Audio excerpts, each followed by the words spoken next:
Jo's husband Brendan is with me now. And Brendan, you've written this book, Jo Cox, More in Common. Of course, all the proceeds from this are going to Jo's foundation, aren't they? Yeah. I mean, I think for me, how, you know, since Jo's death, my two priorities have been, one, the kids, and that's the most important thing, and making sure that they're okay, as okay as they can be. And then secondly, you know, continuing the things that she fought for, the things that she believed in. So the book is part of telling her story, but also with the proceeds going to the charities that she cared about. Yeah. I hope it also advances the work that she does. Because she's so well remembered and so well loved. I mean, it was such an outpouring of love. But at the same time, what I really like about the book, Brendan, is she wasn't a saint. No, she was a really well-rounded character, and she could be quite irritating. She was late for things, and you know, she's a human being, and that comes across in the book. Yeah, no, definitely. I remember talking at the funeral, and I joked that you know, anyone who lived with Jo would know that she was far from a saint, and in fact she was one of the most annoying people to live with in the world. She was someone who would always sort of forget that she left a pan on the hob, or would...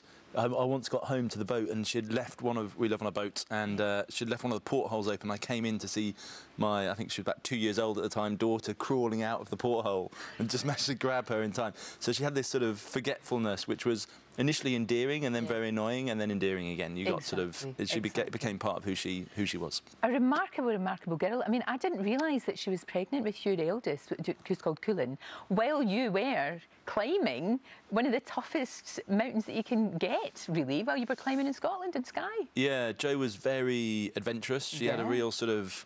it wasn't that actually she was quite scared of heights, but she was great at, in the face of her fears, whether they were political fears or whether they were personal fears or climbing mountain fears, taking it on and trying things anyway. So when we first realised that she was pregnant, there's a mountain called the Inaccessible Pinnacle, which is the hardest mountain to climb in the UK. She was abseiling down that and started to feel queasy, and it was her first sort of bout of morning sickness. So that's why our son ended up being called Cullen after the Cullen Mountains. That's incredible. And how are the kids? They're good, yeah. She's very much a sort of present part of our lives. It's not a sort of taboo subject, and that, you know, I think for them, the other thing that's really helped them, I think, is both the public support, obviously our sort of family and friend support, but also the huge outpouring of public support and sympathy. I got thousands of letters and cards. And this weekend is a massive celebration, isn't it, of her life? And it's all about, because it's like the book is called More in Common, because that's what she always said, you know, we've got more in common than what divides us, and that's what this weekend's about. Yeah, and I think it's even more important now, post the Manchester attacks, the London attacks, the election, the referendum. I think we feel as a country at the moment that people are trying to pull us apart a little bit.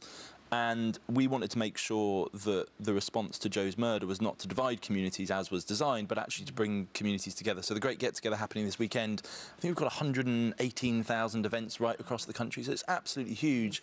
And the reason for that, I think, is that it's tapping into something. I think we want to live in close communities, we want to know our neighbours, we want our kids to play with other kids on the street, and I think we feel we're losing that a little bit. So the great get-together is just designed to be an excuse, if you like, for people to get together with their neighbours, share food with their neighbours over the weekend, and then celebrate all those things that Jo talked about that we do have in common. Oh, that's fantastic. And that will help you, do you think, and help the children as well, help your kids too? Will you feel, because this is going to be a really hard weekend for you, obviously. Yeah. I don't know if it will help me. I mean, I think... the kids are definitely really looking forward to it. Right, so they're excited.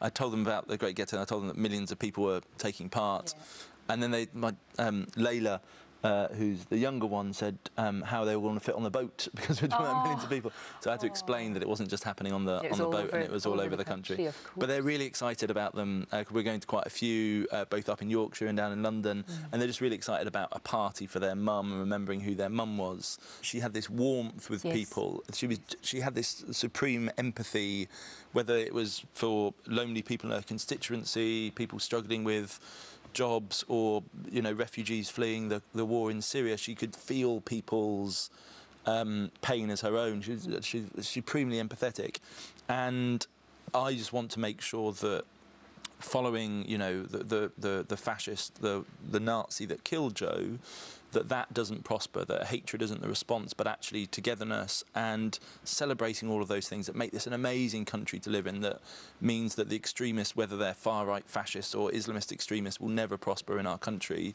That, to me, feels, aside from making sure my kids are happy and enjoying life, that feels one of the most important things. Well, you certainly have done her proud in the book, Jo Cox, More in Common. It's out today. It is. And as we said, all of the proceeds go into her foundation and charities that were so close to her heart.